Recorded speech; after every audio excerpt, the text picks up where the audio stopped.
ঢাকায় চলচ্চিত্রের দুই তারকা অভিনেত্রী শাবনূর ও মৌসুমী।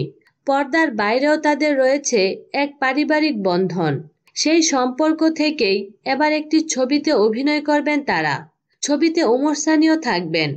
আজকাল প্রায়ই তাদের বিভিন্ন জায়গায় একসঙ্গে দেখা মিলছে। ভক্তদের সেই মুহূর্তগুলো জানান দিতে বিভিন্ন সামাজিক যোগাযোগ মাধ্যমে নিজেদের ছবি পোস্ট করছেন তারকারা।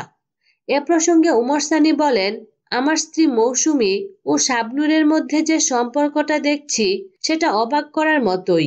নতুন শিল্পীদের জন্য এটা হতে পারে উদাহরণ।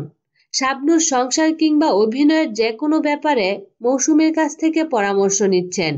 মৌসুমীও ছোট বোন মনে করে তার পাশে থাকছেন।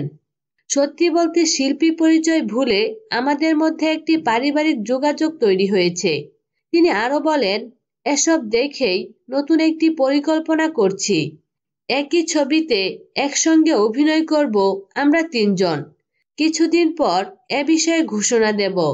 বিনোদন জগতের নিত্য নতুন খবরাখবর জানতে আমাদের চ্যানেলটিতে সাবস্ক্রাইব করার জন্য আপনাকে আন্তরিক ধন্যবাদ।